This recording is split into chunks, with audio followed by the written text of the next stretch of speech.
The main reason people slip off carnivore and end up back in their old ways is due to cravings. So in this video, we're going to break down exactly that, why we get cravings, what to do when we get them, and how we can prevent them in the first place. By the end of this video, you'll know everything there is to know about cravings on the carnivore diet, and you'll never have to worry about getting them again. Now, the chances are that if you are on the carnivore diet and you're getting cravings, you're either completely new to the diet or you're just getting back on track with strict carnivore. Now, at the start, this is completely normal, and you have so many other confounding factors that make it even harder to stick to the diet.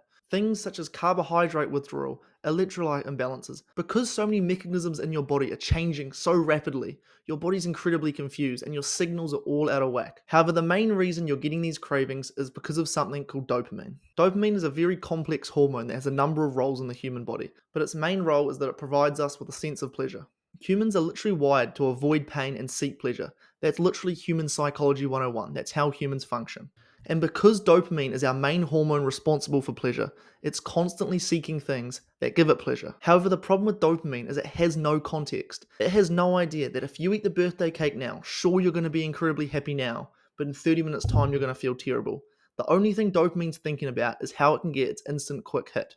When you think about it, not only do we get the incredible pleasure from the great taste of the food, but we're also avoiding pain in the sense that we're not dying. It's only recently that we have this abundance of calories. For most of human existence, getting calories was a big deal. It meant we weren't going to die. Not to mention that these processed foods nowadays are literally designed to hit what's known as the bliss point, so we become super addicted as a result of these massive dopamine spikes that we get when we eat these foods. So when we think we're craving these foods like a pizza or a burger or some chocolate, really our body is chasing the immense amounts of dopamine we get from eating these foods. It's essentially chasing the high. However, the good thing about dopamine is that 2 weeks after doing something, our body completely forgets about how much dopamine we got from that activity. Now, sometimes it's even shorter than this, but what this means is that if you can get over these cravings for the first 2 weeks, you're going to be sorted forever. Your body's never going to remember how much dopamine it was getting, and you're never going to crave these things again. Another good thing with dopamine is if you start getting it from other sources, your body starts craving those sources.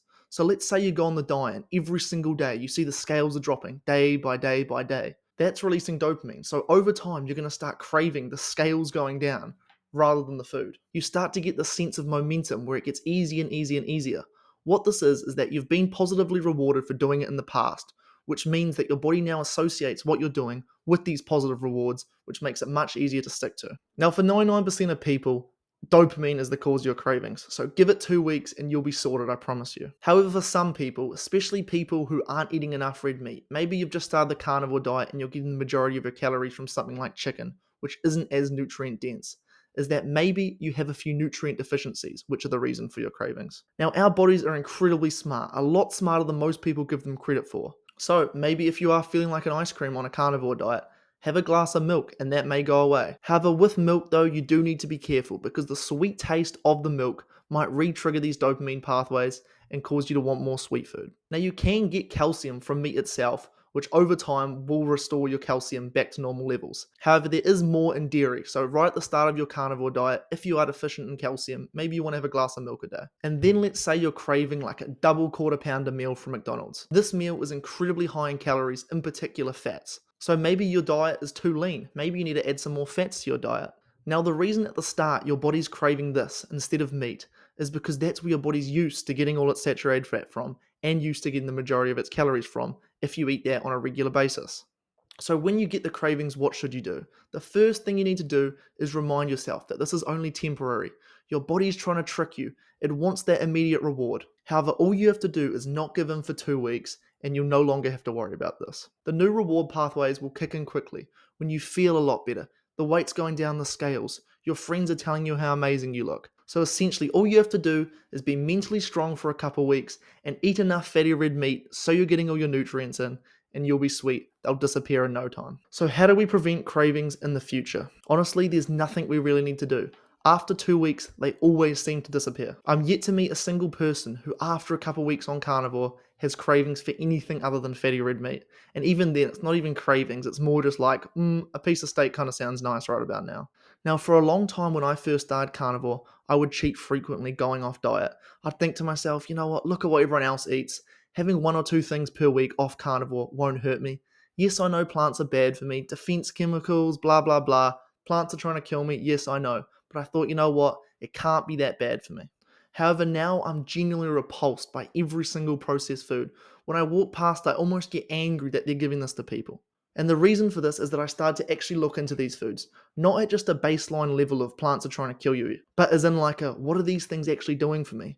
I started looking into things like lectins that are found in wheat and how it binds to your gut and causes mass inflammation, and phytoestrogens and things like soy that literally just destroy all your hormones. And now I can't even look at these foods as food. I just see them as poison. That, in my opinion, is how you never eat these foods again. You get a good understanding of exactly what they're doing to you, and you'll never want to eat them again, I assure you. Now, this is coming from someone who was once addicted to junk food. If you take the time to educate yourself, you don't even have to spend much time doing it. Literally half an hour to an hour to understand the basic mechanisms of what's in these foods. You will never ever want to eat them again. Anyway, next time you have a craving, remember what I said in this video. They're not going to last, they're only going to be temporary, and once you're on the other side of them, you're going to feel 100 times better than you did beforehand. If you enjoyed this video and you want to see more of my content, consider subscribing down below. It's completely free and it means you'll see more videos like this. I'll attach above a video I made the other day about dairy and how it's potentially slowing down your weight loss. I hope you enjoyed this video and found something useful from it. Thank you very much for watching.